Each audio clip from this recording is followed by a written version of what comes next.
All right, what's up, ladies and gentlemen? This will be NFL Predictions Volume 14 and 15, AFC, NFC South. Relaxing my feet. All right, the AFC South was in a strong division for the inconsistency and injuries and everything else.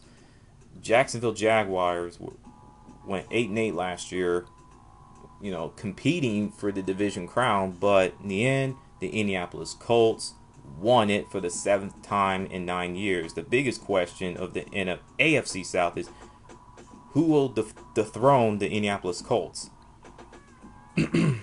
Now, the Indianapolis Colts were ranked 4th in total offense last year, while their defense was ranked 23rd. The biggest plus is the passing game. As long as Dr. Peyton Manning is the quarterback of the team, the passing game will always be in the top 5 in the NFL. The two main concerns are the running game and the third down conversions. The Colts running game was ranked 4th worst in the NFL. If they can improve at that, Peyton Manning won't have to win the game by himself. The defense will need to improve their third down conversions if the team wants to go back-to-back division title, let alone be back-to-back division champs. I checked their schedule out. It's brutal. They got the Steelers, the Ravens, and the Patriots. Look out on the month of December when they got to play New England and Baltimore back-to-back. So that's going to be very interesting. 11-5 is my prediction. Final prediction for the Indianapolis Colts. As for the Houston Texans, they finished 6-10. For the last 3 years, they had high expectations. When I say expectation, I'm talking about, getting to the playoffs and do something special.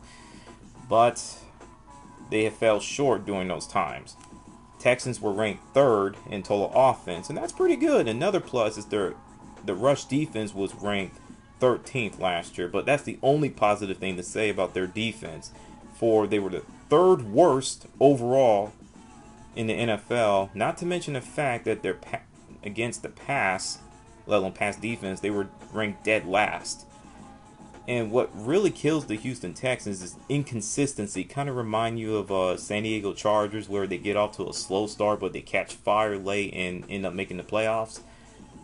That's the opposite side of the Houston Texans. They'll catch fire early, but cool off, catch a little bit of fire, but they miss the playoffs, or they will get off to a slow start, catch fire, they cool off again, they miss the playoffs. So if they can stay consistent and stay on that path, they will be fighting for the wild card spot for the AFC. Check the schedule. It's hard.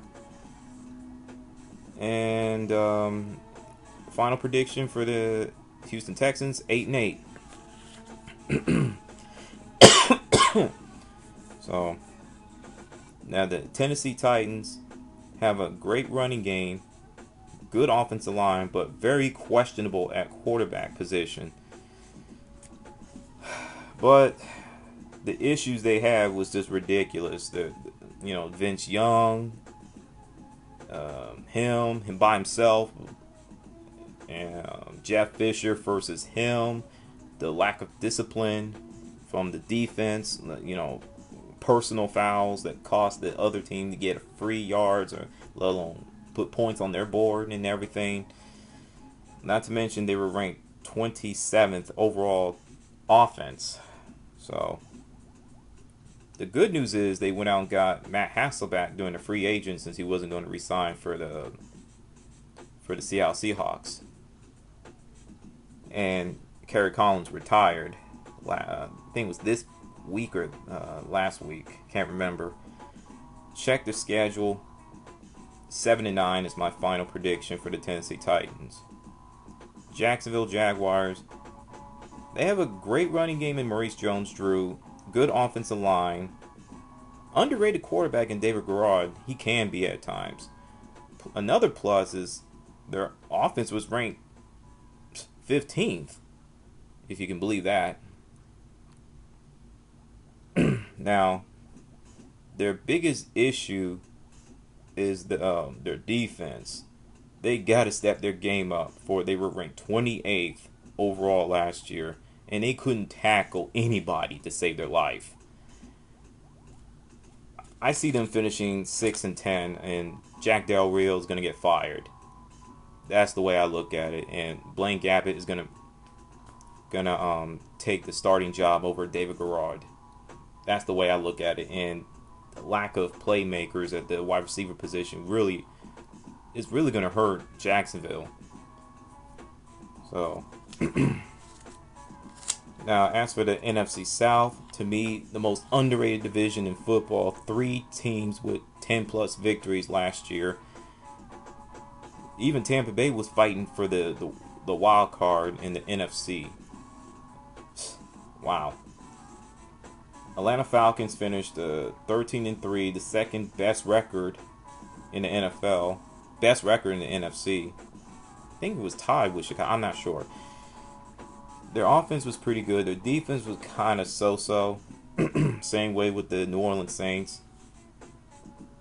They somewhat solved the issue at the wide receiver position since they went out and got Julio Jones from the draft, this year's draft, out of Alabama for 5 picks.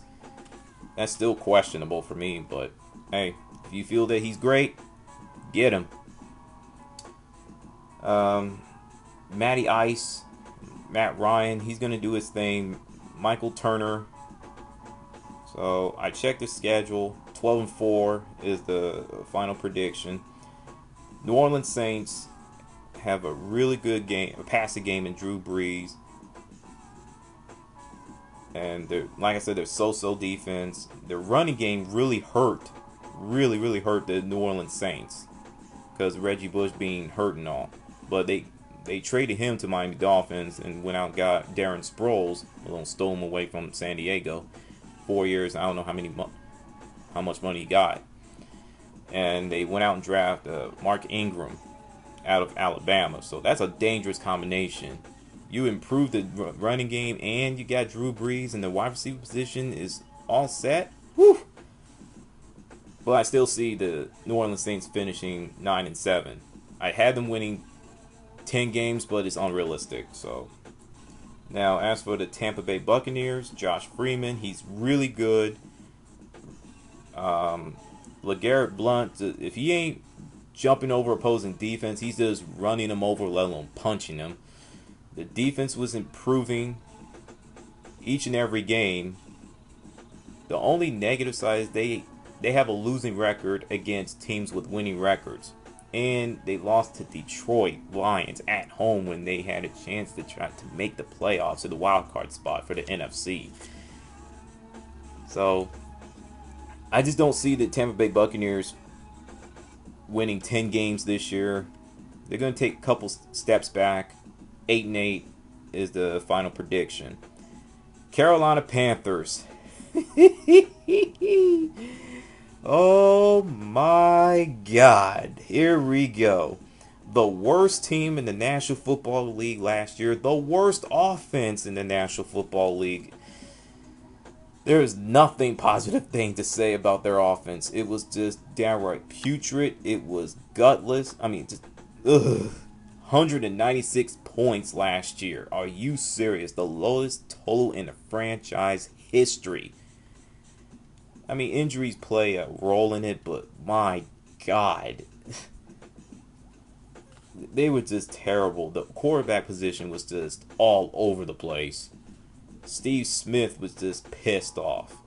I don't blame him. But the only bright side was their defense. They were ranked 18th, not 26th like the critics were saying. Get your facts straight before you write something down or type something on a computer. So, and the wide receiver position is all set as well. So they went out and signed some players. You know, they got D'Angelo Williams back. They got Greg Olsen out of Chicago. They re-signed John Beeston, James Anderson, and a couple more players. And they signed Cam Newton for 4 years, $22 million. That's not bad. So the quarterback position will be the biggest question mark for the Carolina Panthers. Okay, if they can somehow, some way have, just have a stable quarterback position and play well, they can win more than 5 games. I'm talking about 7 or 8 games, but I just don't see that. 6-10, they will improve, but their teams in the NFC South will be better. And with that, I'm throwing the peace sign. I'm out.